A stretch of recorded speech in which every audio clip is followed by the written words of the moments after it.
ಎಲ್ಲರಿಗೂ ನಮಸ್ಕಾರ. ನಾನು Poornima. Welcome back to my channel.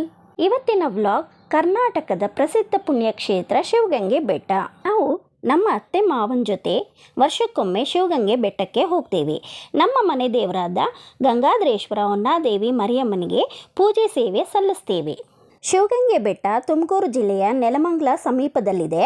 ಸುಮಾರು ಸಾವಿರಾರು ವರ್ಷಗಳ ಇತಿಹಾಸ ಹೊಂದಿರೋ ಕ್ಷೇತ್ರವಾಗಿದೆ. ಗಂಗಾಧರೇಶ್ವರ, ಹೊನ್ನಾದೇವಿ, ಪಾತಾಳ ಗಂಗೆ ಸೇರಿದಂತೆ ಅನೇಕ ದೇವಾಲಯಗಳಿವೆ. ಮಹಾಶಿವರಾತ್ರಿ, ಕಾರ್ತಿಕ ಮಾಸದಲ್ಲಿ ವಿಶೇಷ ಪೂಜೆ ನಡೆಯುತ್ತಂತೆ. ಇಲ್ಲಿ ಶಿವಗಂಗೆಗೆ ಬರುವ ಭಕ್ತರು ಓಂ ನಮಃ ಶಿವಾಯ ಎಂದು ಜಪಿಸ್ತಾ ಬೆಟ್ಟ ಏರ್ತಾರೆ. ಶಿವಗಂಗೆ ಬೆಟ್ಟನ ದಕ್ಷಿಣ ಕಾಶಿ ಅಂತಲೂ ಕರೀತಾರೆ. ಪುರಾಣಗಳ ಪ್ರಕಾರ ಈ ಬೆಟ್ಟದಲ್ಲಿ ಪರಶಿವನು ತಪಸ್ಸು ಮಾಡ್ತಿದ್ರು ಅಂತ ಹೇಳ್ತಾರೆ. ಬೆಟ್ಟದ ಮೇಲಿರುವ ಗಂಗೆಯ ಪವಿತ್ರ ನೀರಿನ ಬುಗ್ಗೆಗೆ ಶಿವಗಂಗೆ ಅಂತ ಹೆಸರು ಬಂದಿದೆಯಂತೆ. ಈ ನೀರಿನಲ್ಲಿ ಸ್ನಾನ ಮಾಡಿದ್ರೆ ನಮ್ಮ ಪಾಪಗಳು ಪರಿಹಾರ ಆಗುತ್ತೆ ಅಂತ ಭಕ್ತರು ನಂಬ್ತಾರೆ. ನಾನು ಉಪವಾಸ ಇದ್ದು ಪಾತಾಳ ಗಂಗೆಗೆ ಹೋಗಿ ಪವಿತ್ರ ಗಂಗೆ ಸ್ನಾನ ಮಾಡಿ ಒದ್ದೆ ಬಟ್ಟೆಯಲ್ಲಿ ಗಂಗೆ ಪೂಜೆ ಮಾಡ್ತೀನಿ. ಅರಿಶಿಣ, ಕುಂಕುಮ, ಹೂವು, ಬಳೆಯಿಂದ ಅಲಂಕಾರ ಮಾಡಿ ಎಳ್ಳುಂಡೆ, ಚಿಗಳಿ ತಂಬಿಟ್ಟು ದೇವರ ನೈವೇದ್ಯಕ್ಕೆ ಇಟ್ಟು ದೇವರಿಗೆ ಕಾಯಿ, ಬಾಳೆಹಣ್ಣು, ಸೀರೆ ಇಟ್ಟು ಪೂಜೆ ಮಾಡಿ ನಂತರ ಅಲ್ಲಿರೋ ಮುತ್ತೈದೆಯರಿಗೆ ಅರಿಶಿಣ ಕುಂಕುಮ ಕೊಟ್ಟು ಕೆಳಗೆ ಪಾತಾಳ ಗಂಗೆಗೆ ಹೋಗಿ ದೇವರಿಗೆ ಪೂಜೆ ಮಾಡಿ ನಂತರ ದೇವರಿಗೆ ಪೂಜೆ ಮಾಡಿದ ಸೀರೆ ಉಟ್ಕೊಂಡು ಗಂಗಾಧರೇಶ್ವರ ಸನ್ನಿಧಿಗೆ ಹೋಗ್ತೀವಿ. ಪಾತಾಳ ಗಂಗೆ ಹೇಗೆ ಉದ್ಭವ ಆಯಿತು ಅಂತ ಪುರಾಣ ಕಥೆ ಕೂಡ ಇದೆ.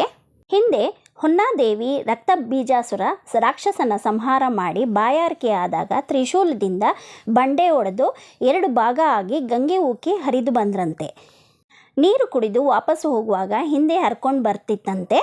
ಆವಾಗ ನೀನು ನನ್ನಿಂದೆ ಬಂದರೆ ಊರು ಉಳಿಯಲ್ಲ ಅಂತ, ಊರು ಹಾಳಾಗುತ್ತೆ ಅಂದ್ಬಿಟ್ಟು ನೀರು ಎಷ್ಟೇ ಉಕ್ಕಿ ಬಂದರೂ ಬೇಸಿಗೆಗೆ ಜಾಸ್ತಿ ಆಗು, ಮಳೆಗಾಲದಲ್ಲಿ ಕಡಿಮೆ ಆಗು ಅಂತ ಶಾಪ ಕೊಟ್ಟು ಹೋಗಬೇಕಾದ್ರೆ ಬೇಸಿಗೆಗೆ ಉಕ್ಕಿ ಬರ್ತಿತ್ತಂತೆ. ಆಗ ವೀರಭದ್ರ ಸ್ವಾಮಿಗೆ ಕಾವಲಾಗಿ ಗಂಗೆ ಬಂದರೆ ಊರು ಉಳಿಯಲ್ಲ, ನೀನಿಲ್ಲಿ ಗಂಗೆಗೆ ಕಾವಲಾಗಿರೋ ಅಂತ ಹೇಳಿಬಿಟ್ಟು ವೀರಭದ್ರ ಸ್ವಾಮಿನ ಕಾವಲಾಗಿ ನೇಮಿಸಿದ್ರಂತೆ. ಭಕ್ತರ ನಂಬಿಕೆಯಲ್ಲಿ ಪ್ರಸಿದ್ಧವಾಗಿರುವ ಮಹಿಮೆಯ ಕಥೆ ಇದು. ಭಕ್ತರು ಇದನ್ನು ಭಕ್ತಿ ಮತ್ತು ವಿಶ್ವಾಸದ ಸಂಕೇತವಾಗಿ ಗೌರವಿಸ್ತಾರೆ. ನಂತರ ಗಂಗಾಧರೇಶ್ವರ ಸನ್ನಿಧಿಗೆ ಹೋಗಿ ತುಪ್ಪದ ಅಭಿಷೇಕ ಮಾಡಿಸ್ತೀವಿ. ಸ್ವಾಮಿ ತಲೆಯ ಮೇಲೆ ತುಪ್ಪವನ್ನು ಹಾಕಿ ಅಭಿಷೇಕ ಮಾಡಿದ್ರೆ ಬೆಣ್ಣೆ ಆಗುತ್ತೆ. ಈಶ್ವರ ಗಂಗೆಯಲ್ಲೇ ಉದ್ಭವ ಆಗಿರೋದ್ರಿಂದ ಸ್ವಾಮಿಗೆ ಗಂಗಾಧರೇಶ್ವರ ಅಂತಲೂ ಈ ಕ್ಷೇತ್ರಕ್ಕೆ ಶಿವಗಂಗೆ ಅಂತ ಹೆಸರು ಬಂದಿದೆ ಅಂತ ಹೇಳ್ತಾರೆ.